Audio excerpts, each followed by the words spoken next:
women's participation in such exercises and such operations. Your take on it, ma'am, and your reflection. We'd love to know about your experience. So thank you, Jammu and Kashmir Police Policy Institute. Sorry, me being a police officer, I end up saying police most of the time.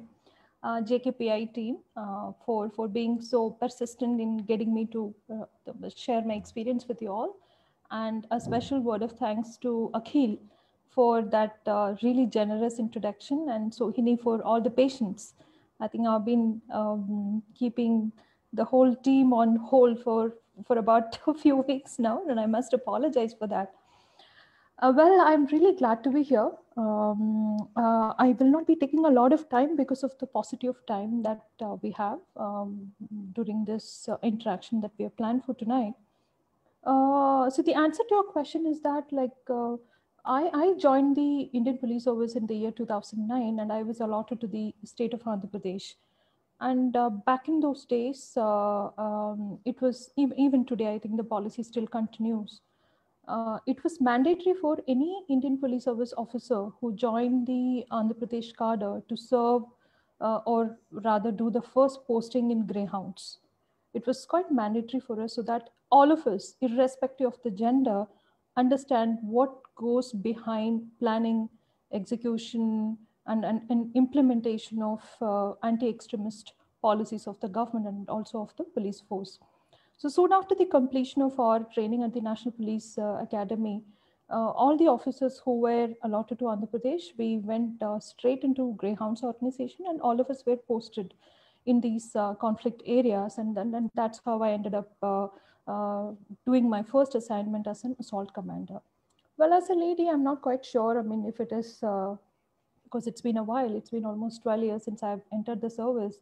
And I've stopped calling myself a lady officer. I mean, you are just an officer. After a while, it just doesn't matter, because the job mandate is the same, the job profile is the same. You work through the same constraints, you work through the same benefits. I don't think there is much of a difference between a male and a female officer. In a way, it is tough because since you asked about the challenges, that comes with this kind of assignments. It is a bit challenging because sometimes you find that you're the only lady in the entire team. So when I was sent for my first jungle op, I was in a team of 45 officers and I was the only lady. So sometimes you feel that because you are entering into a completely different world, and you have to number one, prove yourself, and number two, make sure that you understand the organization as a leader. Because when we did the first op, as part of a team, I did not lead the team. I was just a member of the team. So it was very important for you to just come off that, ivy tower and just be part of a team and work as part of a team. I mean, you cannot consider yourself as an officer and just behave like an officer and then create, trouble for the team. You can't do that. You understand the team spirit, you understand how planning happens, you understand how, people survive through such difficult conditions, and we walked through miles and miles in really, really difficult terrain in Andhra Orissa border. So these were all learning. So I think that first assignment was, for me personally, was all about learning. I don't really think I had any time to think about the challenges that came with it. It was all about learning, understanding the nuances of the organization, how these things work. As you rightly said, this is an asymmetric form of warfare. There are no rules in the game. So you learn the game by being in the game. You can't learn the rules of the game by being a spectator, right? So I guess more than the challenges, I think I still look at that first assignment as a great opportunity, and that really gave me a great platform to prove myself and also learn a lot. And from there, then then it's, as we all understand, Indian Police Services not just about handling operations, it's also about handling massive organizational structures, taking care of administration and a lot of other activities. So except for that first assignment, I think most of my assignments have been a mix of all these operations, administration, and are also handling law and order management. So yeah, that was a great experience, I must say. I'm just holding on to this gender discussion because I'm sure, since today's topic is about women in conflict or women and conflict, I just want to handle that topic quite, separately, because I need to share some data, some information about why it is so important to have more women in security forces, irrespective of the security force being a civil organization or a military or a paramilitary. Thank you. That is absolutely true, ma'am. In fact, when you mentioned in the challenges that there are in such operations, often you're the only woman on the team. There comes the question, why only one woman? Why not more? What would have perhaps changed in the way one operates if there would have been more women? I mean, the kind of questions that comes to my mind is when I look at opportunities. I mean, technically when you're looking at the experience of being an officer, the experience is similar.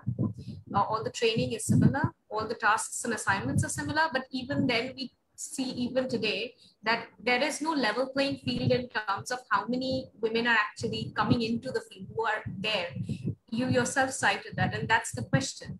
But what could perhaps change if there are more women coming into the security forces, if there are more women allotted to do such operations?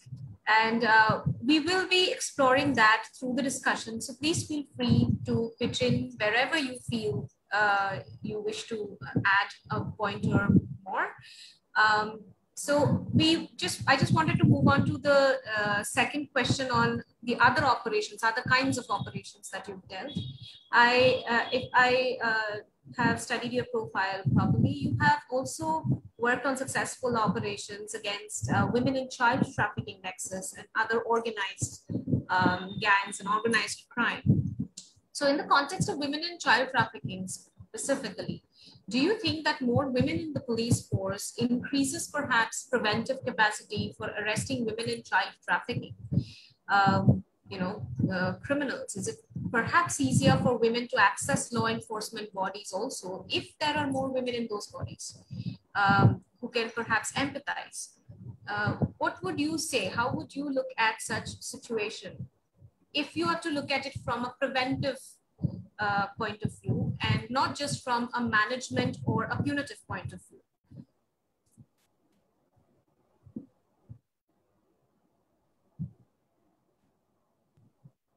I think you're breaking up. I just lost you there for 2 seconds. There seems to be a network issue. So yeah, I heard the last part. I heard the question. Do you want me to go ahead with it? Yes, absolutely. Yes. Yeah. So let me just get it correctly. I think you basically asked two questions. The first one was why more women in security forces, and the second one is like, how is it going to change? Is it really going to help in terms of encouraging the victims to come forward, particularly women and child victims? Whether having more women in the force is going to change the whole perspective of how the citizens look at police force. I'm going to answer it together. I will start with the 2012 incident of the gang rape, which was committed against a pharmaceutical student. We all remember the ghastly incident, what we call as the Nirbhaya incident, right? So Nirbhaya was, in a way, a watershed moment in terms of criminal justice system in India. If you remember, like when we were all growing up, when we were in school and then in college, nobody would even utter the word rape. It was like a taboo. Forget about rape. Even if you were going to college, you were traveling in a bus, or you're probably waiting at a marketplace or at a bus station, and then you are constantly teased, you're constantly stalked, or you're constantly ogled at. You never had that kind of freedom to just even approach your own parents to talk about it, because it was such a massive taboo in Indian society, irrespective of which state or background, religion, caste, creed that we came from. Nobody ever encouraged a girl or a woman to talk about the kind of sexual abuse. I'm not talking about the gray ones. I'm not talking about murder here. I'm not talking about rape here.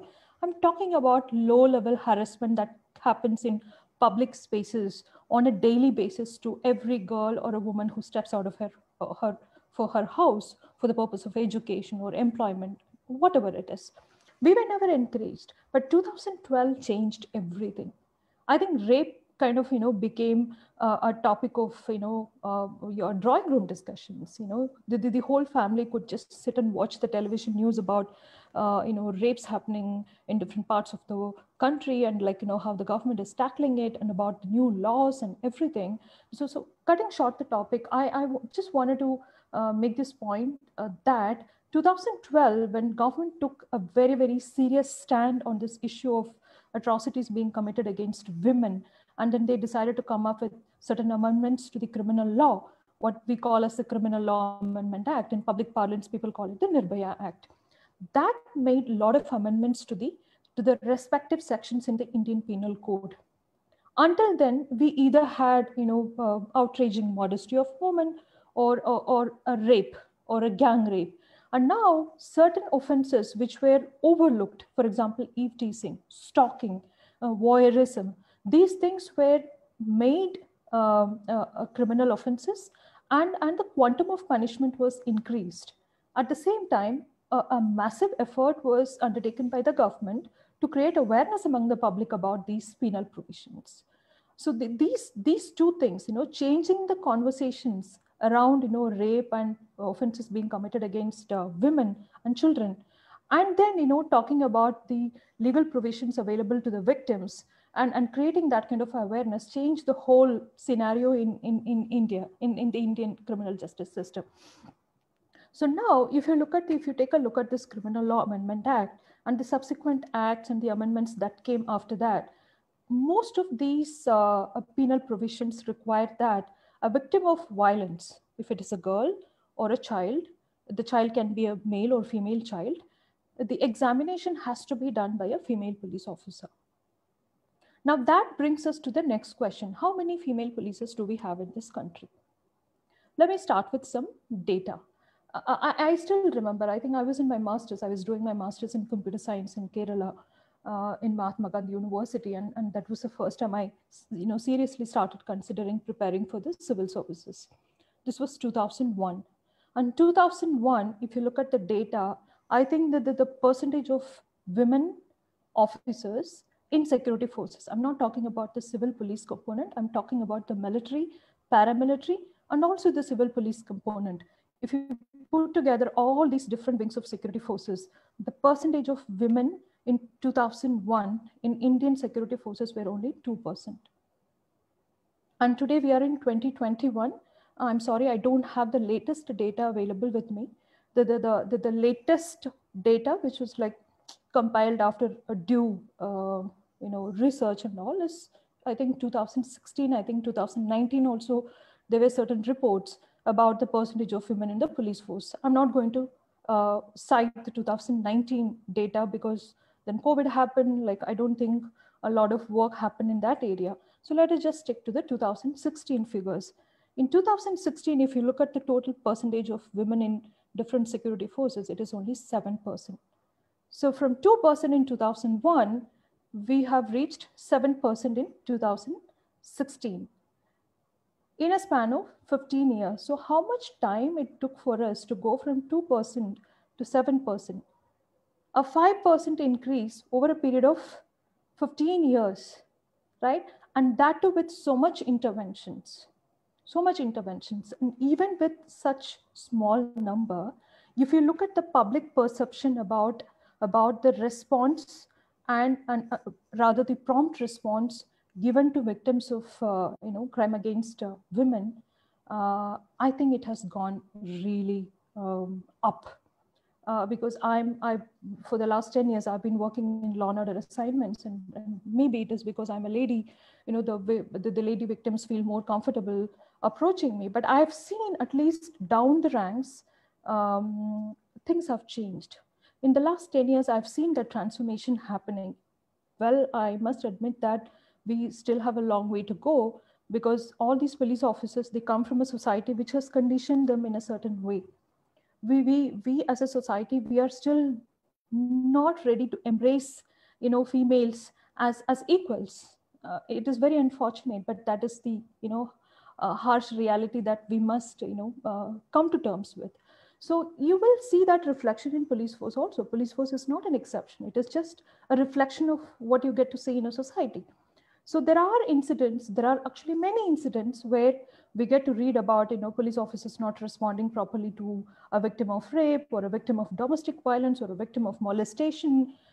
These things keep happening because we still have a lot of work to do in that regard, in terms of sensitizing the force, in terms of training them on a consistent basis, and preparing them to bring them out of that social conditioning. It's a long drawn process. It's not going to happen overnight. So coming back to the data, so I was just telling you how much we have come from 2001 to 16, which is not really much.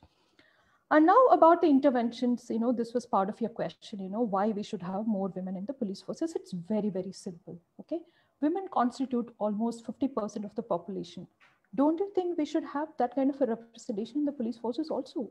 Because basically you'll be catering to 50% of the population, which is female. So are you in a position to cater to the needs of this 50% of your population with 7%? No, the answer is no. So you definitely need to increase the representation of women, not just in military and paramilitary, but most importantly in the civil police force.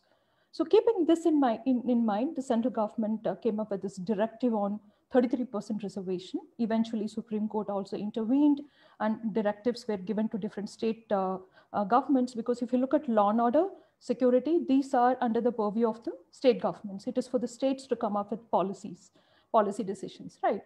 So 50% of the states are yet to implement this 33% reservation in their areas. I think if I remember correctly, only 7 states have managed to implement this directive. They have managed to implement 33% reservation, and their current percentage of women in the forces is more than 10%, which is, I think, Tamil Nadu, Bihar, Maharashtra, Himachal Pradesh, Uttarakhand, Gujarat, and Sikkim. Rest of the states still have a long way to go. They still haven't implemented this directive. And because of that, today, if you look at the total force in the country, which is 22.80 lakhs, the number of women who form part of this force is only 1,22,912. 1,22,000, which is only 7.10%.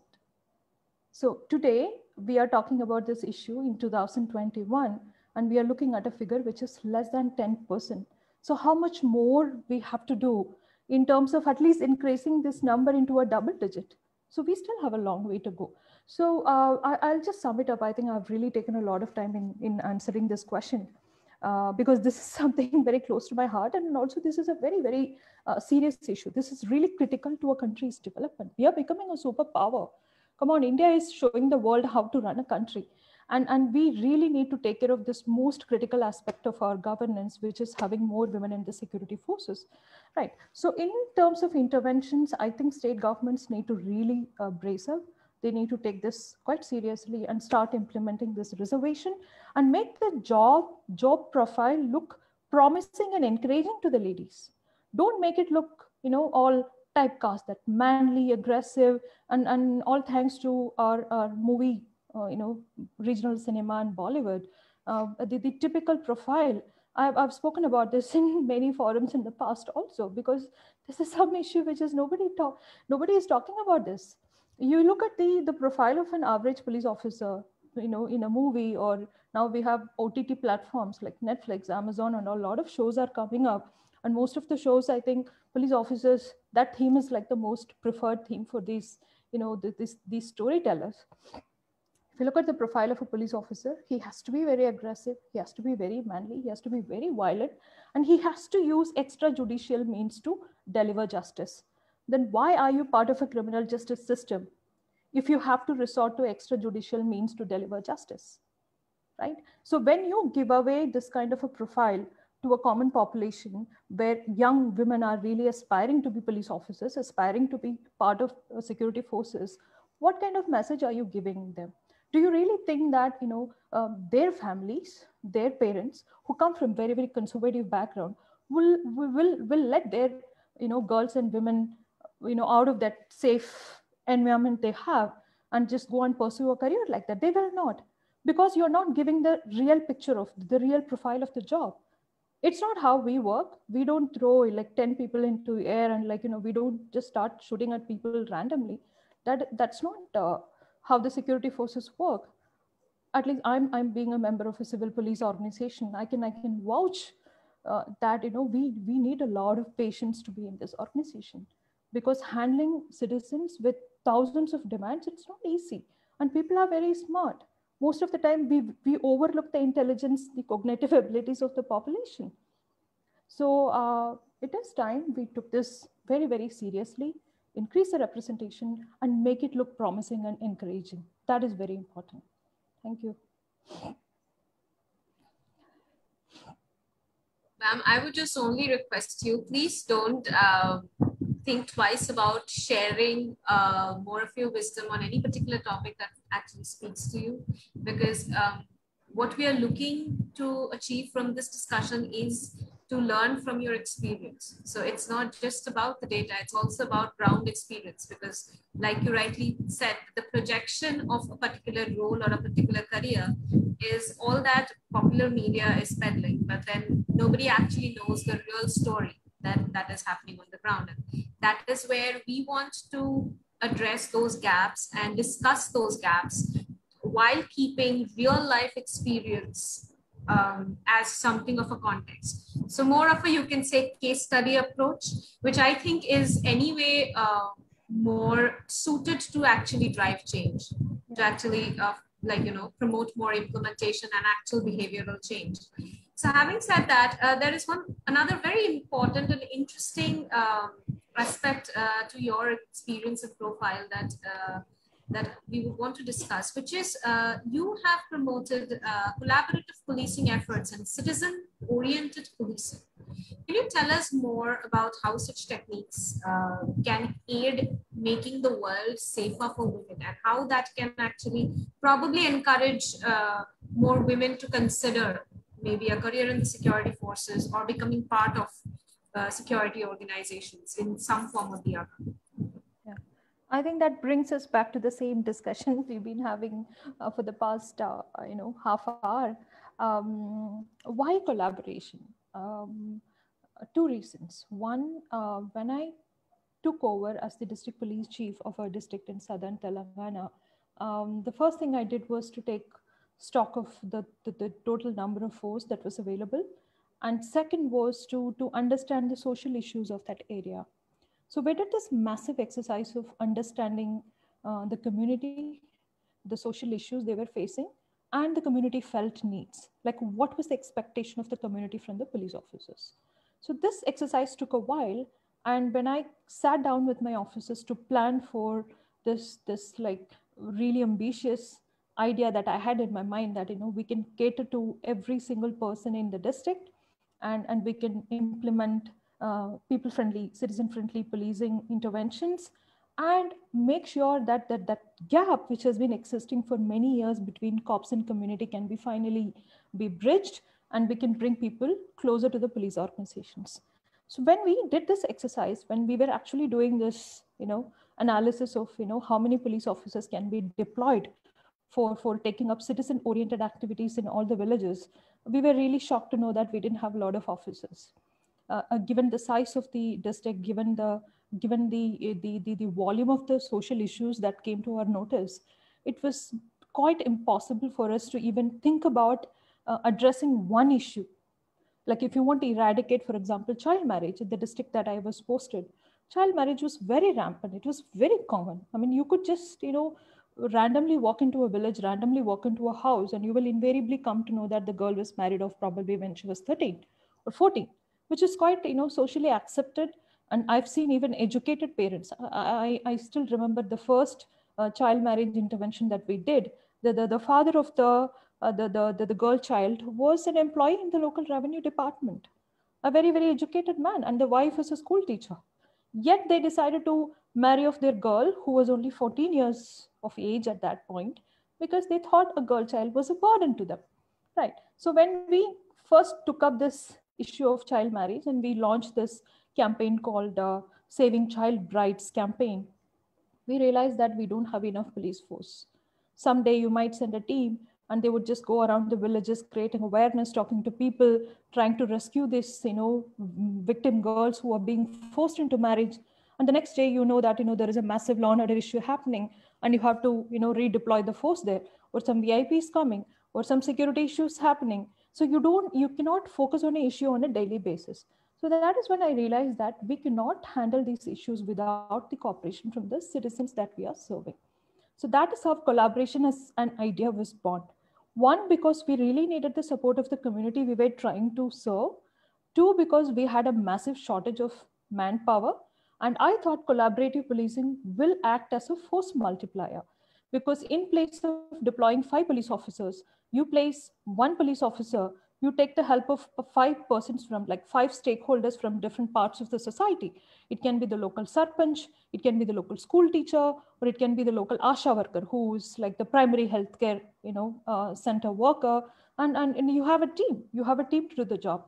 So that is how we started collaborative policing. And from there, we moved on to different social issues, like you just mentioned, child sexual abuse and rescue and rehabilitation of women who are forced into ritual sex slavery, and a lot of activities in terms of creating awareness. I think our primary focus was always on the preventive aspect, because if you look at how the Indian police, or rather the police forces across the world function, it is always more of a reactive approach. We go to a crime scene once the crime is done. It's a reactive approach. It's not a proactive approach. This is not a prevention oriented model. You don't try to stop something from happening. You go there once it happens, and then you try to find out, oh, come on, what went wrong, right? So we wanted to focus on the preventive policing aspect, and collaborative policing was a great help to us at that point. That is indeed, that really answers that question, ma'am, that what kind of values can women bring to the force so that there is more preventive action, so that we don't end up hearing about such crimes that we hear about in the newspapers. I still remember after the Nirbhaya case happened, and it was 2012. I had just entered university. I was in fact in Hyderabad. I was in English and Foreign Languages University, and I was a residential student there. And I remember how scared my dad was. Like, my father was like, you don't step out of the hostel, give me your hostel guard's number, your, the main guard at the gate, their number and whatnot. And everyone was so scared. And not to mention it also sort of kept us thinking that, how much freedom can we actually exercise as women, even when it comes to mobility, when it comes to, taking decisions, which would probably require us to maybe go out late or maybe work late, take late night flights. Even today, whenever I have a late night flight or a flight post 7 p.m. in the evening, it's frowned upon because it's like not safe. So that's what I think your model of collaborative policing is indeed something that strikes me as a potential model for preventive justice, if I may say so. Yes. And we definitely come back to learn more about that. And I would personally probably reach out to you to learn more about that if you'd have the time. But we'd like to move on to the next very interesting thing that you're doing, which is you're currently working on design thinking and social innovation to fight misinformation and fake news. Another very, very important recent development that is really, I think, messing with the law and order system. So share with us more on the scope of this field and work. What do you hope to achieve through this effort? And how do you see your efforts informing future policy interventions in the field? Well, that is my current favorite topic. I've been working on it since 2016, both in terms of gaining academic knowledge and also in terms of understanding the ground repercussions these issues have.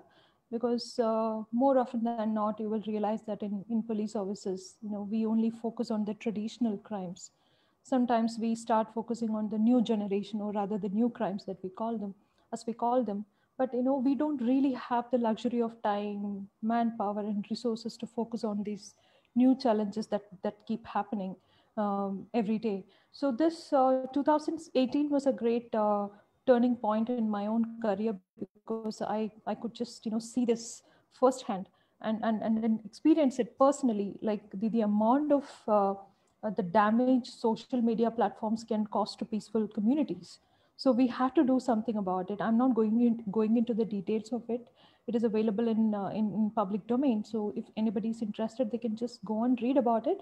I will just stick to the long-term implication of this issue of violence stemming out of digital platforms, and what happens if we don't come up with the policy interventions, right? So if you look at the data, the crime data, you will realize that crime is slowly moving from physical faces to digital spaces.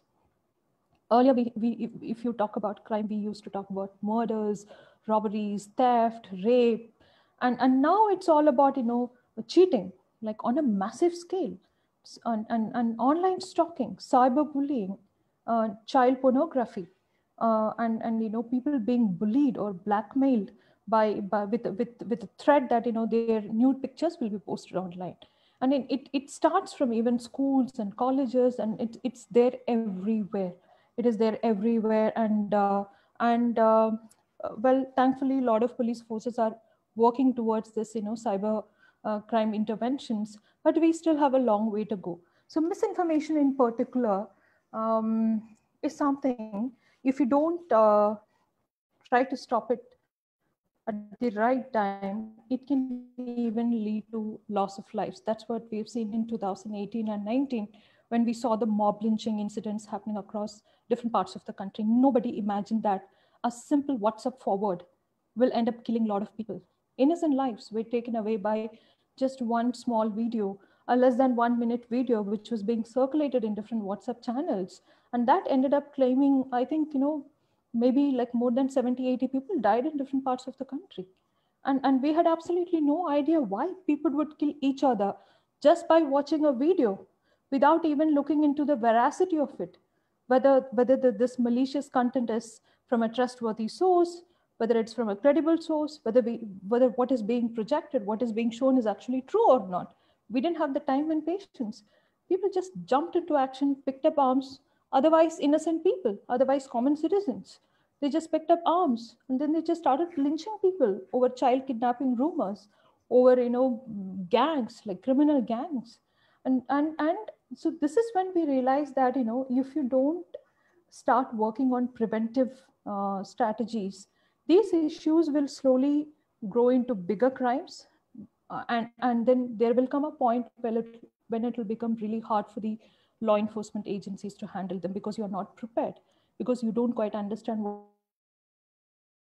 So misinformation is not just about the crime that we are discussing now. It is also about how it affects politics, how it affects affects bilateral relations, how narrative warfare is fought. I'm not going into that topic, because that's another massive discussion.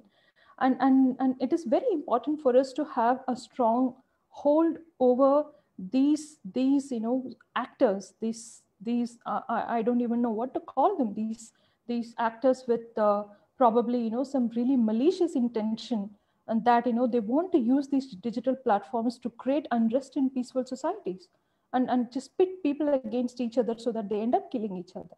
We cannot allow that to happen. So such issues always require a prompt approach. You can't just wait for the whole thing to happen and then you jump into action and say that we want to do something about it. You have to foresee it. You have to start anticipating the implications, or rather consequences, these crimes will have, and then start working on it. Obviously, it's very hard. It's easier said than done. It's very hard for the police officers to even handle the routine activities. And if you expect a police officer, an average police officer, to just sit, think, do some research and come up with policy intervention, it's not going to happen. But misinformation is going to stay, because people have finally understood.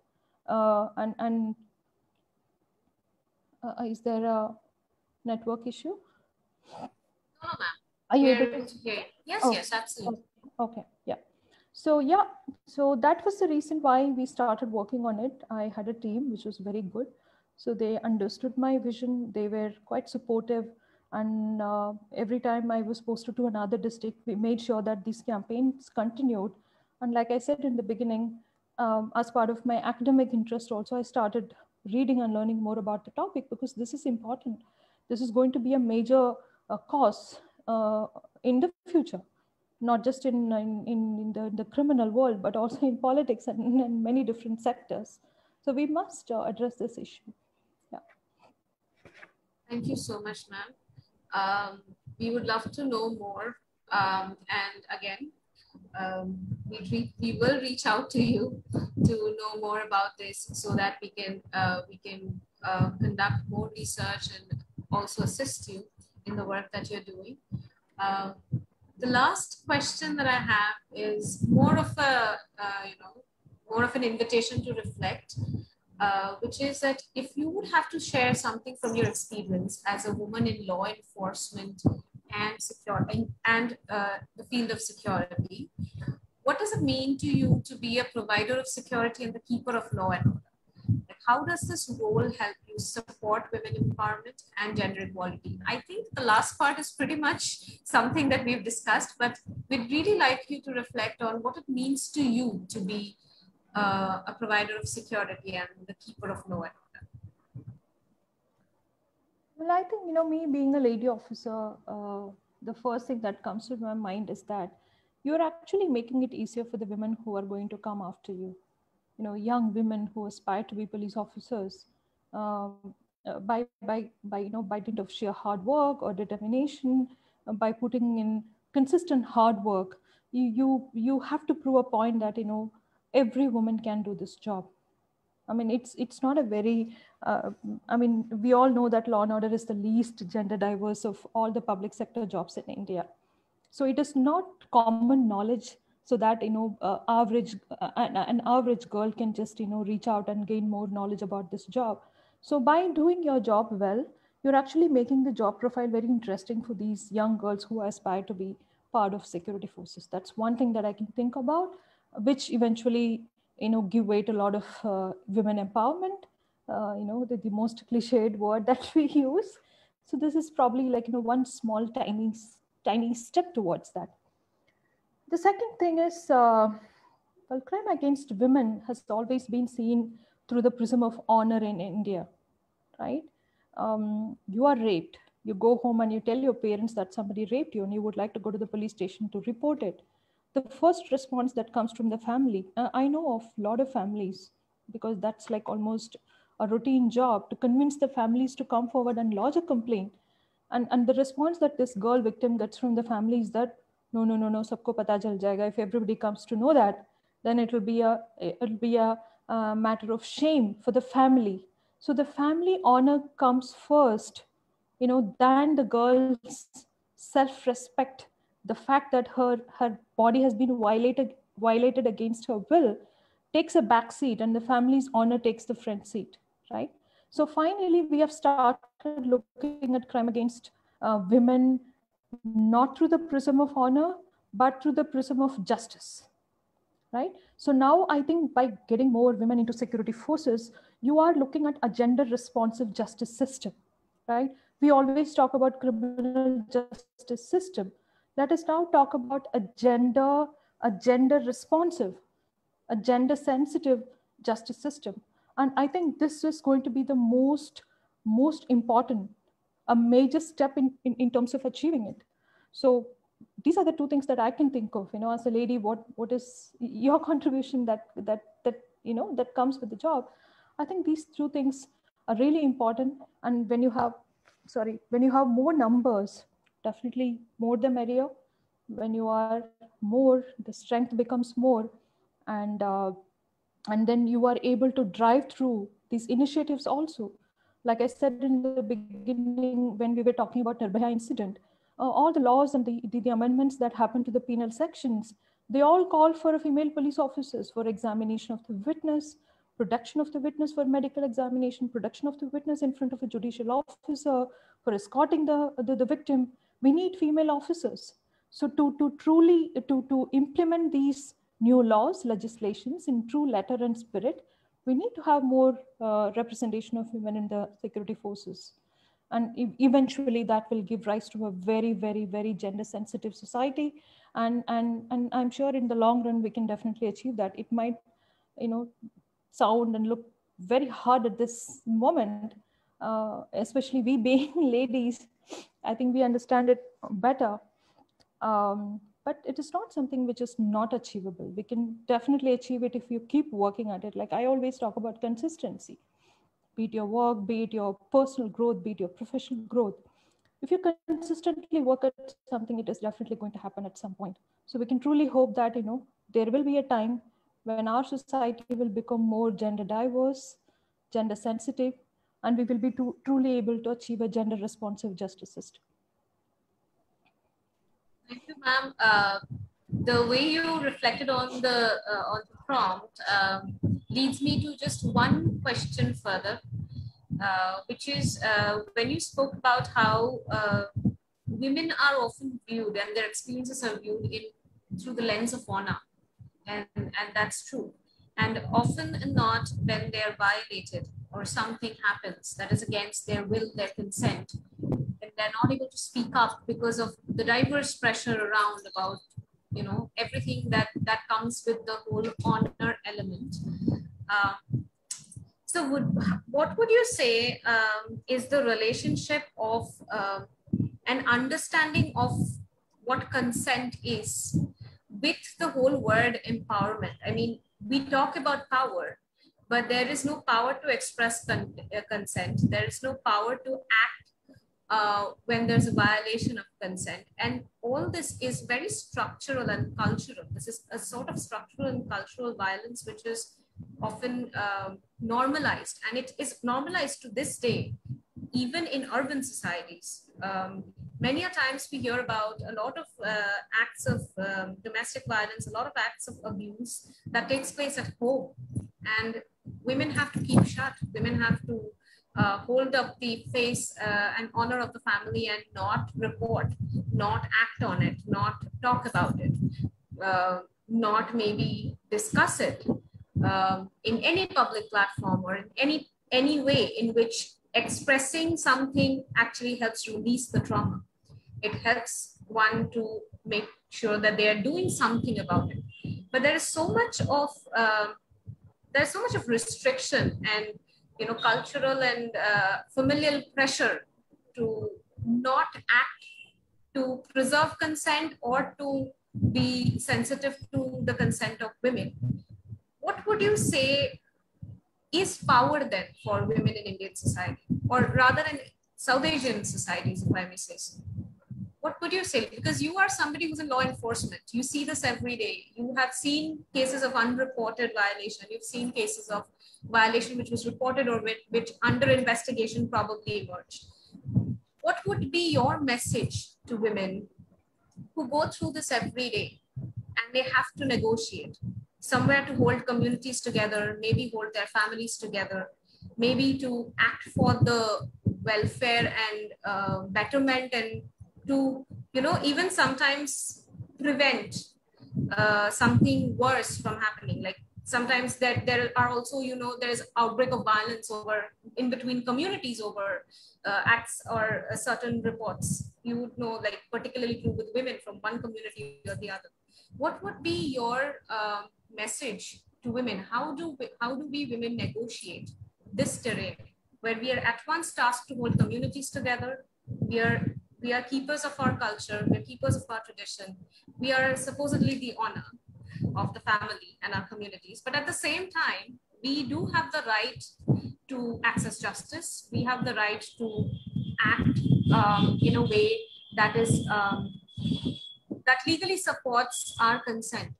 How do you negotiate that? And where is India right now in those terms?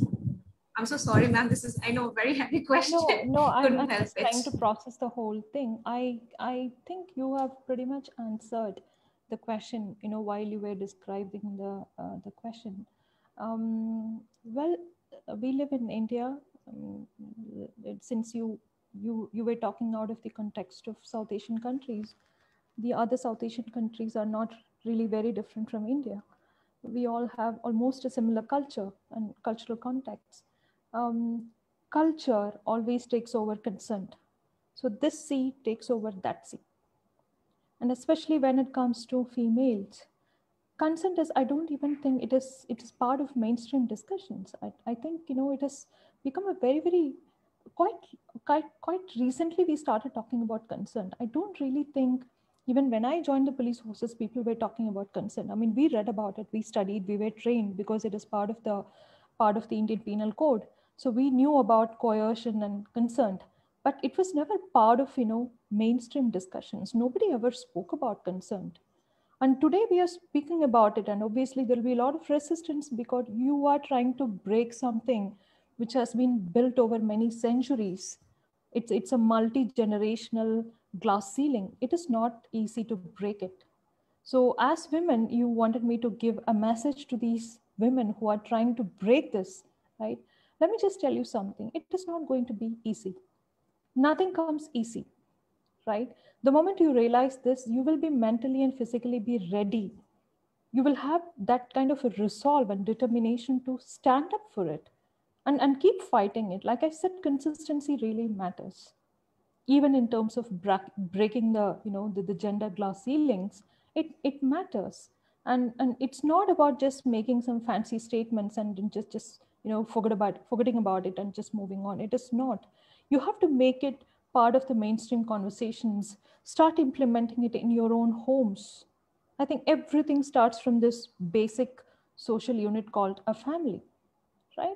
Instead of looking at the issue through the prism of macro, you have to start working at micro levels. I mean, this is what I do as a police officer. I mean, whenever we try to deal with an issue, we don't look at the issue as a whole.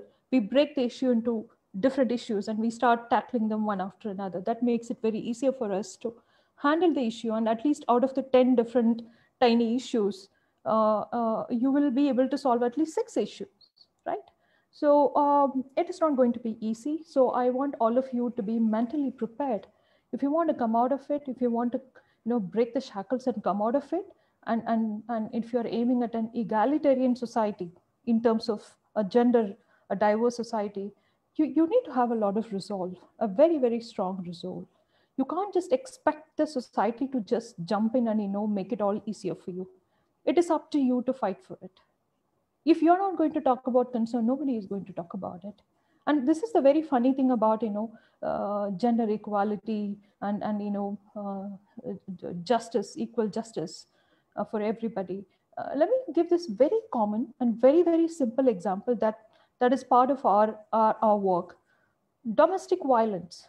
When we book cases, most of the accused persons are the female members of the family. When we book a case under 498 AIPC, invariably the prime accused is the husband of the wife, the husband of the lady, right? And then that comes the whole family. And if you look at the number of the family members who were actually involved in that crime committing against this lady, it is either the mother-in-law or the sister-in-law, or a female member of the family who was close to the husband. Why do we have this, right? So it is very important for us to take a lot of a deep look into how we are approaching issues. Okay, it should not be all about activism. I think it's time we start taking some really concrete actions. That is more important, and you don't expect things to change overnight. That is again a very wrong way of looking at the issues. So you have to look at a very long term transformational thing. Then I think you will all the pressure on your mind and the whole community, the female community, will be much lesser, right? And then you have to slowly come together, building a community. I think this was you only mentioned it while you were describing the question. Building this community, the solidarity of the community is very important. We as women, irrespective of the sectors we work in, and irrespective of the backgrounds we come from, we have to stand together. If you historically, if you read history, if you're somebody who has an interest in history, you look at all the major transformations that happened, which were good for women. They all happened because the women came together. They stood as a force, and then they made it happen. That's how it happens. Yeah, thank you. Thank you so much, ma'am. We have taken a lot of your time, but this discussion really did shed a lot light on a number of issues, a number of promising changes, which we see officers like you initiating into the system. And we're really grateful for that effort. We will be closing for tonight now, and before we do so, we'd like to thank, of course, our guests today for taking the time to be with us. And I'd also like to express my gratitude to all those who are listening in and all those who will be listening later to this entire discussion. Please feel free to reach out to us with questions, because we didn't have time to take up the Q&A. We always make an effort to curate the questions, and we make sure to communicate it to our speakers via email. So that you can, this discussion is ongoing. Thank you to the team for coming together and hosting this. And I really hope that everyone is safe, that everyone who's listening in is only inspired to act for change through this discussion. Thank you so much. And thank you.